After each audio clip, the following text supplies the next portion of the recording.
Selamlar dikiş sınıfından. Biliyorsunuz birkaç gün önce Burada dergisinin Hobi Klasikler sayısındaki bütün modelleri incelediğimiz ayrıntılı bir video çekmiştik. Orada bütün modelleri elimden geldiğince ben size açıklamaya ve anlatmaya çalışmıştım. Daha sonra demiştim ki içinden bir modelin kalıp analizini size anlatacağım. Nelere dikkat etmeniz gerektiğini anlatacağım. Yorumlara da yazarsanız sevinirim. Onlardan birini seçeceğim. Yorumlarda sadece trench coat kalıbını anlatır mısınız hocam diye bir yorum silsilesi geldi diyeyim. O zaman sizi kıracak değiliz ya. Şimdi aslında ben ilk önce şu trench coat'tan önce şuradaki pantolonu anlatmayı düşünmüştüm. Ama pantolon dikim herhalde biraz daha kolay geldiği için, trench coat da biraz komplike geldiği için size herkes trench coat kalıbını istediğinden dolayı trench coat'la başlıyoruz. Kemerli trench coat her zaman moda olmadığı bir dönem asla olmadığı, dolayısıyla trench coat dikmek bir tür yaşam yatırımı demiş. Çok doğru. Trench coat'un ne modası geçiyor ne de zamanı geçiyor. Şimdi 4 nokta vermiş, zor demiş. Yani biliyorsunuz burada dergilerindeki modellerimiz 1 nokta, 2 nokta, 3 nokta, 4 nokta diye gidiyor. Nokta sayısı arttıkça dikiş bilgisinde o oranda arttığını söylemek istiyorum. Biraz fazla dikiş bilgisi gerektiren bir model trench coat'umuz. İlk önce yani şurayı inceledikten sonra mutlaka biliyorsunuz ki teknik çizimi de incelemek gerekiyor. Teknik çizime de bakmak gerekiyor. Burada gördüğümüz veya göremediğiniz birçok şey burada çok net olarak gözüküyor. Bundan emin olabilirsiniz. Yani şu çizgilerin spor dikiş olduğunu, üstten gaze dikişi gibi gitmemiz gerektiğini, bunu fileto cep olduğunu, kolun 2 parçalı kol olduğunu daha kalıba bakmadan şuradan anlayabiliriz. Mutlaka teknik çizimleri incelememiz gerekiyor ve mutlaka açıklamalarımı okumamız gerekiyor. Daha sonra işlem sırasına geçmek gerekiyor. Beden aralığına gelince 36-44 beden arasında trench coat'umuz, arkadan boy 120 santimmiş. Yani bu omuz ile yakanın birleştiği yerden aşağıya doğru ölçtüğümüzde şuraya kadar olan uzunluğu 120 santimmiş. Kısaltabilirsiniz, şekline göre uzatabilirsiniz. Bunları artık biliyoruz. Benim dikiş sınıfımın online ve yüz yüze ve YouTube, Instagram öğrencilerin hepsi artık bunları biliyor. Bunları öğrettik. Malzemeye gelince gabardin 140 santim eninde çift en bir kumaş kullanılmış. 150 santim değil, bakın 140 santim eninde. Yaklaşık olarak 4 metre 10 santim uzunluğunda kumaş gitmiş. Ama ben yeni başlayanlar için ve ilk kez böyle bir şey dikecek olanlar için 4,5 metre kumaş öneriyorum. Hata payımıza biraz esneme payı vermek istiyorum. Çünkü biraz fazla kumaşımız olursa, yanlış bir şeyinde kesersek ve bir yanlış yaparsak düzeltmemiz kolay olur. Tekrar kumaş ve astar peşine düşmeyiz. Astarda da 140 santim eninde 2,65 yani 2 metre 65 santim boyunda bir astarlı kumaş önerilmiş. Bunu da 3 metre alırsanız eğer, dediğim gibi herhangi bir hata, herhangi bir kumaşta çıkacak defo, kusuru böyle ekarte edebiliriz. Malzeme ve bir de tela gerekiyor. Telayı da yazmış. Malzeme ve kumaş önerisine uyarsanız işiniz daha düzgün olacaktır. Pamuklu ya da karışımlı mantoluk kumaşlar demiş. Yani şunu söylemeye çalışıyorum. Elinizde 1,5-2 metrelik, 2,5 metrelik bir kumaş var ve bu trench coat'u dikmek istiyorsunuz. Olmuyor. Kalıpları yerleştirdikten sonra olmuyor. Daha sonra bana birçok mesaj geliyor. Kendi kursiyerlerim de soruyor. Klapasını enine yerleştirsem olur mu? Rüzgarlığını enine, işte cepkenini enine yerleştirsem olur mu? Olmuyor. Yani belki köprüyü, belki kemeri, belki şu arkada kullanacağımız pervazı, cep kapaklarını, o da belki enine kesebilirsiniz. Ama şeyi kesemezsiniz hanımlar. Herhangi bir parçasını kesemezsiniz. Hatta fileto cep kapaklarını bile düz boy ipine göre çekmeniz gerekiyor ki daha sonradan esneme, marullanma, kayma veya gerginleşme yapmasın diye. Şimdi bu kumaş ve beden önerilerinden sonra tekrar ediyorum. 36-44 beden arasında. Burada da zaten vermiş bakın. 36, 38, 40, 42, 44. Kırmızı patron Pafta D'deymiş bizim şu kalıplarımız. Bu kalıplarımızı incelemeye geçmeden önce paftamızı elimize alıyoruz. Paftamızda da gene benim sadık takipçilerim bilirler ki ben her paftamı bu şekilde klasörlerim ve sayısını üzerine mutlaka yazarım. Hatta sayıdan bulmak bazen bizim gibi yaş grubu için kafa karıştırıcı olduğu için de işte klasikler, hobi diye mutlaka yazmaya gayret ederim. Bunu ayrı tutarım, dergiyi ayrı tutarım. Çünkü biz toplu kullanımda olduğumuz için çok kolay yıpranabiliyor bizim paftalarımız. Kişisel kullanımda bile birkaç kullanmadan sonra yırtılabiliyor. Bakınız burada bizim pafta numaralarımız vardı. Bunu da daha önce çok anlattık. Bizim bu paftaların içinde nerede bulacakmışız bu trench coat'umuzun kalıbını biz? Kırmızı patron Pafta D'de. D paftasını bulacağız ve ondan çizgilerine göre kendi bedenimize göre çıkaracağız. Bunu çok uzun şimdi anlatmayacağım. Çünkü bununla ilgili anlattığım videolar geçmişte var. Bakarsanız bunu da anlatırsam konular çok iç içe girecek ve videomuz çok uzayacak. O yüzden şuradan devam ediyoruz.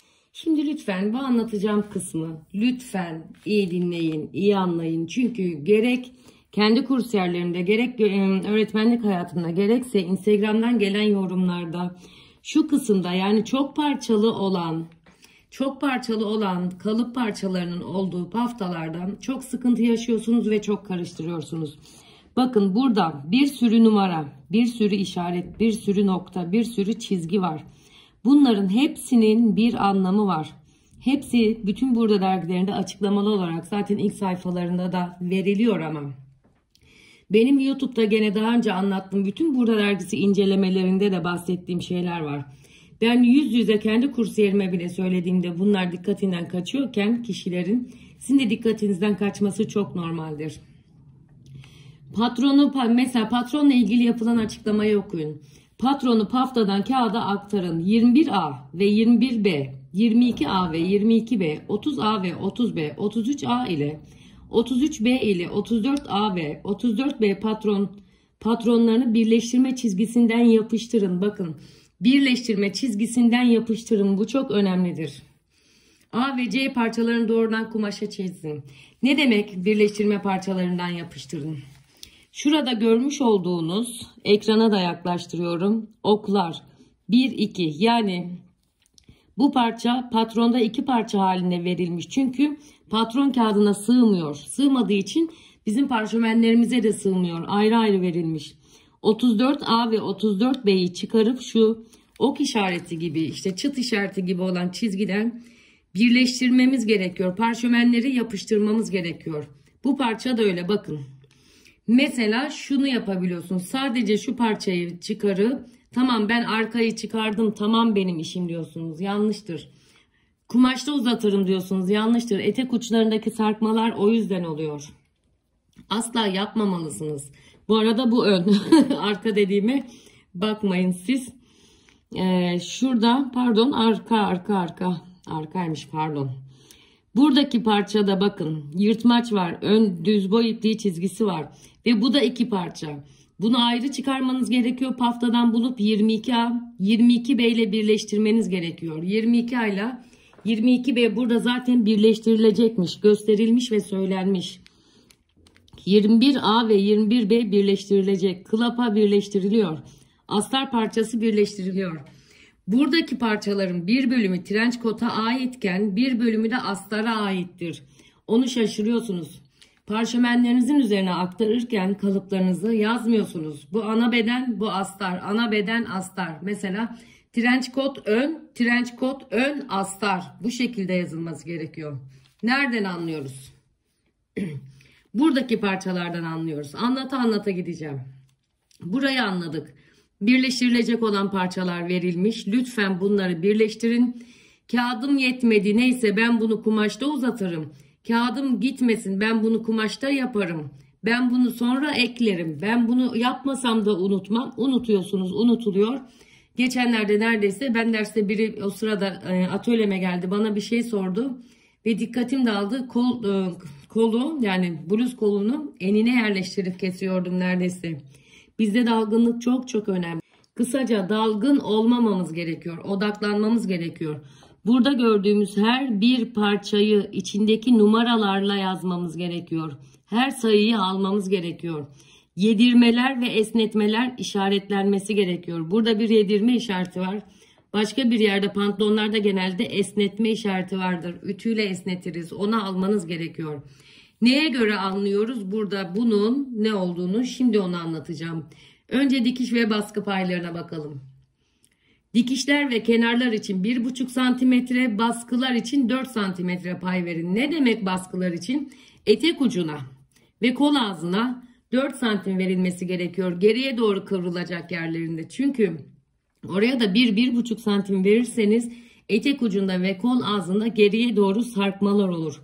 Ne dikerseniz dikin, ister trench coat, ister pantolon, ister etek, ister elbise, baskı payı dediğimiz yani kıvırma paylarımızı kollarda, eteklerde, bluz uçlarında en az 2,5 santim vermemiz gerekiyor. Burada dış giyim olduğu için 4 santim vermiş ki ben de dış giyimde ya 4 ya 5 veririm mutlaka. Astar parçalarını 1,5 santim dikiş payıyla ve yırtmaç pervazları olmadan biçin. Yırtmaç pervazları olmadan biçin. Hemen bunun altını çiziyorsunuz. Zaten burada yırtmaç payları olmadan verilmiştir astar kalıbı da büyük ihtimalle. A ve C parçalarında dikiş payları ölçülerin içindedir diyor. A ve C parçalarına da gelince şurada parçaların ölçüleri diye bir bölüm vardır. A parçasının bölümleri bedenlere göre uzunluk ve genişlik olarak verilmiştir. Mesela A parçası burada fileto cebin kapak ölçüsüdür. 36, 38, 40, 42 ve 44 bedenler için uzunluğu 21 santim. Eni 13 santim verilmiştir. Anlaşıldı mı burası da? Baskı paylarını unutmuyoruz. Yani kumaşınız yetmezse belki o da 2 santim verebilirsiniz ama önermiyoruz. Kurala uygun yani oyunu kuralına uygun oynamak gerekiyor. Özellikle üzerine basa basa anlattığım şeylere lütfen ama lütfen dikkat ediniz. Gelelim bunların ne olduğunu nereden anlıyoruz? Bu parçaların ne olduğunu nereden anlıyoruz? Şimdi lütfen televizyonunuz açıksa kapatın. Başka bir şeyle ilgileniyorsanız dikkatinizi buraya toplayın. Biçilecek parçalar diyor. Bu aynı zamanda buradaki parçaların isimleridir. Mesela 21 ön parça. Hemen 21'i buluyoruz buradan. Neresiymiş 21? Burada. Burası. Neymiş? Ön parça. Hemen bunun içine parşömene geçirdiğinizde mutlaka kocaman harflerle ön diye yazacaksınız parşömende. Ve 21 olduğunu yazacaksınız. Ve 2 çarpı diyor bakın 2 adet kesilecekmiş. Bu ne demek? 2 adet. Parçaların 1 tane mi 2 tane mi kesileceğine lütfen dikkat edin ve parşömen aktarırken mutlaka parşömeninizin üzerine bunu kocaman yazın. Küçücük yazmayın. Uyduruk kaydırık lütfen yazmayın. Eğer buradaki ikilere birlere dikkat etmezseniz bir parça kesmeniz gereken şeyi 2 tane kesersiniz. Ya da 2 parça kesmeniz gereken şeyi 1 parça kesersiniz. Ya kumaşınız ziyan olur yani boşu boşuna kesmiş olursunuz ya da bütün parçaları kesecek kadar yetecek kumaşınız kalmaz. Çünkü kumaş metrajı yani kumaş hesabı buradaki parçalara göre verilmiştir. Buna da dikkat edin. 22 arka parça diyor. Hemen 22'yi buluyoruz. Bakın burada 22 arka parça. Hemen parşömene geçirdiğinizde buraya 22 arka kocaman yazacaksınız. 23 sağ ön cepken diyor. Hemen 23'ü buluyoruz. Şurada bu 1, 9, 6 işte düz boy ipliği 23. Hemen şuradaki ön kol takma işareti olan işaretimizi hemen alıyoruz ve bunun içine sağ ön cepken burada ne yazıyorsa aynısını yazıyorsunuz. 24 arka rüzgarlı kumaş katında. 24'ü buluyoruz. Bakın kumaş katında demesi aynı zamanda da şuradaki kesik kesik çizginin kumaş katı olduğunun göstergesidir. Burada dergilerinde burada böyle bir kesik kesik çizgi görüyorsanız bilin ki bu kumaş katı olacaktır. Ve tekrar buraya dönüyorum. Sağ ön cepken bakın bir tane kesilecekmiş. 1 adet. Arka rüzgarlı kumaş katında olduğu için 1 adet. Sağ cepken niye bir adet? Çünkü sadece sağda var cepken parçası. Solda yok. Bir tarafta kullanılmış. Dikkat buraya da. Sonra arka rüzgarlı kumaş katında üst kol, alt kol. Hemen yazıyorsunuz bunların da üzerlerine. Üst kol, alt kol. Bakın burada ne var? Bir yedirme işareti var. Bunu yazıyorsunuz. Burada ön kol takma işareti var. Önde aldığımız bu ön kol takma işaretiyle burasının denk geleceğini de artık biliyorsunuz. Anlattık ve öğrettik. Buradaki işaretleri mutlaka alıyorsunuz. Düz boy ipliğini her parça için ve her bir parçanın içine bunların ne olduğunu yazıyorsunuz. Bunun trench coat olduğunu yazıyorsunuz. Bunun işte 40 beden çıkarıyorsak 40 beden olduğunu, klastikler sayısından olduğunu her bir parçanın içine yazıyorsunuz. Çünkü zaman zaman bizim kalıp parçalarımız karışabiliyor. Bizim kalıp parçalarımız başka parçaların içine dönüşebiliyor. Hemen onun üzerindeki şuradan bakıyoruz. 2022-02 burada klasikler hobi yazmışsa ve trench coat yazmışsa hemen bunun bu kalıba ait olduğunu anlayabiliyoruz. Lütfen bunlara dikkat edin. Devam ediyorum. Alt yaka kumaş katında 1 adet, üst yaka 1 adet, yaka köprüsü 2 adet, ön klapa 2 adet, arka klapa kumaş katında 1 adet. Bunlar gene üzerlerine yazılacak. 32 cep torbası A cep kapağı diyor. Hemen cep kapağı dediğimiz için buraya yazdık. Ben hemen şuraya da zaten kalıbı incelerken yazmıştım 21'e 13 diye. Gene cep kapağı kalıbımızın içine bunu yazalım ki ilerleyen zamanlarda gene cetveli elimize alıp ölçmek zorunda kalmayalım. Kemer köprüsü için bant B ölçüsünde verilmiş. O da 18'e 13 yazı yapılacakmış. Hemen şuraya elime almışken yazayım. C ise kemer ölçüsü verilmiş. C gene burada veriliyor. 93'e 13 ya da bedenler büyüdükçe 95'e 13, 97'ye 13, 99'a 13 gibi gidecek. Kemer ölçülerimizde yani ek parça ölçüleri de şurada verilmiş hanımlar. Aklınızı karıştırmayın. Buraya kadar olanlar bizim trench coat kalıbımızdı. Trench coat kalıbımızdı. Zaten içlerine yazdık. Her çıkardığımız parçayı da kalıp çıkarırken gene biz bunu çok kullanacağız ama sonra silmek üzere işaretliyorum. 21 ön parçayı çıkarttım, hemen yuvarlak içine alıyorum. 22 ön parçayı çıkarttım, hemen yuvarlak içine alıyorum. Böylece yuvarlak içine almadıklarımda hangi parçayı çıkarmayı unutmuşum veya hangi parçayı eksik bırakmışım bulabiliyorum. Gelelim şuraya. Astar parçaları da verilmiş. Yani söylediğim gibi buradaki kalıpların bazıları trench coat'un kendi kalıbı iken, kendi parçaları iken bazıları astar parçalarıdır. Astar parçaları da burada 33, 34, 35 olarak verilmiş. Hangileriymiş? 33, 34, 35, 33, 34 ve 35 astardan kesilecekmiş. Yani cep torbamızın biri astardan kesilecek. Astardan önün bir parçası kesilecek. Klapa astardan kesilmiyor biliyorsunuz. Bu klapanın çıkmış ön kalıp halidir. Ve 33 yani arka beden astardan kesilecek demektir. Bunların içine de parşömene çıkardığınız zaman astar diye yazıyorsunuz. Astar. Ve kaç parça kesileceklerini de mutlaka yazıyorsunuz. Buraya kadar okey miyiz? İnşallah okeyiz. İnşallah çok net anlatabiliyorum. Sorularınız olursa da yorumlar kısmına bekliyorum.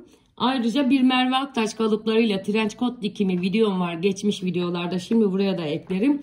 Orada da trench coat dikiminin ayrıntılarını izleyebilirsiniz. Bu trench coat değil ama hepsi hemen hemen aynı mantıkla dikiliyor biliyorsunuz. Ne diyor? Ayrıca 23, 24, 25 ve 26 numaralı parçalar. Neymiş onlar? 23, 24, 25. Şurada küçük küçük pervaz parçalarımız vesaire. Telaya gelince. Bakın burada da telanın nasıl yapılacağı, neye göre kesileceği verilmiş.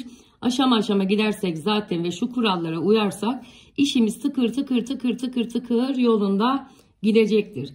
27, 28, 29, 30 ve 31 numaralı parçalar ile A parçasına tela yapıştırın. Ayrıca cep çizgilerine 3 cm ende tela bant yapıştırın. Etek ve kol baskı dikiş payları ile arka yırtmaç pervazlarına da tela yapıştırın. Kumaşın tersine demiş. Daha ne desin, değil mi? Her şeyi tek tek veriyor. Siz böyle elinizde o kestiğiniz parşömenlerle isimsiz, işaretsiz, Kestiğiniz hemen parşömenin üzerinden iğnelerini çıkarıp bir kenara attığınız kumaş parçalarının içinde kaybolup gidiyorsunuz. Ama her şeyi yazarsanız, her işareti alırsanız ve hemen parşömenlerinizi kestiğiniz kalıpların üzerinden kaldırmazsanız aklınız da karışmaz hanımefendiler ve beyefendiler. Çünkü her hanımefendiler dediğimde eleştiri alıyorum. Hanımlar ve beyler diyelim. Şimdi buraya kadar kalıpla ilgili her şeyi anlattığımı düşünüyorum. Zaten kalıp analizi olarak anlatmayı da düşünüyordum size. Ufacık şöyle bir işlem sırasından da bahsetmek istiyorum. Kalıpla ilgili bütün işlemlerimizi tamamladıktan sonra gene bir kuralımızı hatırlatıyorum. 40 kere ölç, bir kere biç. 40 kere ölç, bir kere biç. Gene buradaki parçaların tamam olup olmadığını kontrol ettikten sonra lütfen kalıplarınızı kesin. Kesmek için, hemen kumaşa yerleştirip dikmek için çok acele ediyorsunuz. Bizim işimiz eğer böyle 100 puan üzerinden değerlendirilirse bunun %70'i yani 70'lik kısmı kalıp ve kesim aşamasıdır. Kalıp ve kesim yani %70'lik kısmını ölçme alır, kontroller alır, yeniden bakmak alır. 30'luk kısmı kesmektir, dikmektir. Siz bu 30'luk kısmı o kadar çok hızlı koşarak gelmek istiyorsunuz ki 30'luk kısımda o yüzden başarısız oluyorsunuz. O yüzden acele ediyorsunuz. Hemen kesince sihirli bir şekilde bunlar birbirine birleşiverecekmiş gibi geliyor size. Olmuyor öyle. Öyle değil. Buraya kadar sınav yapacağım sizi Instagram'dan. Soracağım bunları. Ve lütfen bu trench coat'u diken olursa benim anlattığımla veya benim anlatmadan kendi şartlarında diken olursa benimle vallahi paylaşsın. Çok mutlu oluyorum. Bizim yaptığımız videolar üzerinden bir şeyler dikilip kesildiğinde. Ama lütfen kalıp ve kesim aşamasına kadar olan kısmı lütfen işinizin yarısından çoğu olarak düşünün. Dikmek hiçbir şeydir. Dikmeyi okuması yazması olmayan bir insan da yapabilir. Ama bu kalıp çizimi, tasarım, hani o trench coat pratik olmuyor yani. Pratik olmuyor. Bu başlı başına bir proje gibi. Özellikle yeni başladıysanız. Hemen kısaca işlem sırasından da bahsedeceğim. Trench coat anlatımı ile ilgili benim de videom var. Çok başka herkesin, Ayşe Kaya Soran'ın var, Merve Aktaş'ın var. Galiba Modam Yıldız'ın var, Nermin Hanım'ın var. Birçok trench coat videosu var. Damla Toral'ın falan da var galiba. Emin olamıyorum şimdi ama trench coat nasıl dikilir diye YouTube'a yazdığınız zaman zaten çok çıkıyor ama burada dergisi de güzelce anlatmış. Önce arka yırtmacı yaptırmış. Sonra pensleri kapatmış ön parçada ve pensleri kapattıktan sonra fileto cebi çalışmış. Gene burada hatırlatmak istediğim bir şey var. Eğer hiç daha önce fileto cep çalışmadıysanız bu trench coat üzerinde çalışmak yerine ayrı bir teknik parça üzerinde, hatta imkanınız da varsa trench coat diktiğiniz kumaşın artan kumaşlarından kalan yerlerinden bir yerlerinde fileto cep çalıştıktan sonra bütününde çalışırsanız hata yapmazsınız. Hepimiz bu fileto cepleri, bu dikişten açılan pantolon ceplerini, şunları bunları birkaç defa hatalı yaparak teknik parçalar üzerinde çalışarak öğrendik. Öğrencilerimiz de öyle öğreniyorlar. Siz de öyle öğrenin. Fileto cebi anlatmış. Daha sonra arka parçaları birleştirmiş. Orta dikişini yapmış. Yani arka bedeni birleştirmiş. Arka parçadan sonra pervaz paylarını yapmış. Ve burada galiba cepkeni mi yerleştiriyor, rüzgarlığı mı? Hemen ona bakalım. Çünkü burada hepsi veriliyor. Yani şu cepken ne zaman, hangi aşamada yerleştirilecek? Şu arka astarlık nasıl yerleştirilecek? Bunun biri astardan oluyor, biri kumaşın kendisinden oluyor. Dergi öyle vermiş. Doğru, ben de öyle yapıyorum. Yani böyle bir şeyde üstte kalan kısmı trench coat kumaşından alta çevireceğimiz kısmı astardan yapıyoruz. Gene bununla ilgili sormak istediğiniz soruları ben yorumlar kısmına bekliyorum efendim. Hemen şuradan okuyorum. Alta bindirme payında pervazı içe ütüleyin. Sol arka parçaya patronu ve eğik dikiş çeker. Alt yırtmacı anlatmış burada. Cepkeni burada anlatıyor. Sağ ön astar ve kumaş cepken parçalarını yüz yüze iğneleyin. Şuradaki cepkeni anlatıyor. Yani astarla trench coat kumaşını yüz yüze kendine gelecek gibi iğneliyorsunuz. Terleyip makinesini çekiyorsunuz. Çıtlatmalarını yapıyorsunuz.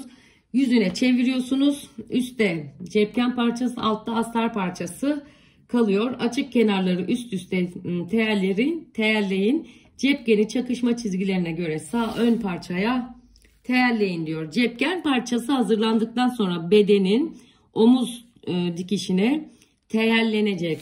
Aynı şey arka rüzgarlıkta da yapılacak. Onu da şurada 6. işlem basamağında anlatmış.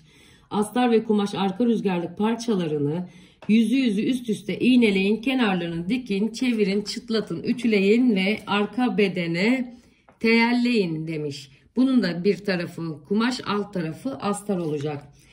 Rüzgarlık ve cepkeni bedenlere teyelledikten sonra ön ve arka dikişi dikin, omuzları birleştirin diyor burada. Sonra yaka çalışmasına geçmiş. Şu röverli bir yaka, yani şu katlandığı yere, bunu erkek yakada, röverli yakada, geniş erkek yakada, ceket yakası da deniyor. Birçok ismi var. Dergi burada röverli yaka olarak almış. Köprüleri yakalara dikmiş. Yani şuradaki neredeydi o? Hemen şuradan bakıyorum. Ön klapa, arka klapa kumaş katında 31. parçamız şu. Ve klapa parçalarını birleştirmiş. Dikiş paylarını 5 mm eninde kesin. Ütüleyerek açın, çıtlatın. Alt yakayı işaretlenen yerlerden yapın diye röverli yaka yapımını burada tek tek anlatmış. Burada uzun okuyarak sizi sıkmak istemiyorum. Gene birçok video izleyerek bunu yapabilirsiniz. Benim anlattığım yakalardan biri var mıydı röverli yaka hatırlamıyorum ama trench coat yakasına da bakabilirsiniz. Daha sonra demiş ki yan dikişleri kapatın. Dikiş sayısı, bunun için arka parça baskı payını tekrar alta alın. Dikiş paylarını ütüleyerek açın. Etek ucunda ön klapaları açın. Kalan baskı paylarını içeri ütüleyin. Yani nasıl dikeceğinizi ve ütüyü ne tarafa yapacağınızı, iç klapa kenarlarını 10 santim kalana kadar elle bastırın. Neresini elle, neresini makineyle dikeceğinizi gene dergi bize anlatmış. Okuyarak daha net anlayabilirsiniz. Şuralara notlar alırsınız, altını çizersiniz, önemli yerlerini yerine yıldız yaparsınız gibi. Ön ve arka kol dikişlerini kapatın demiş.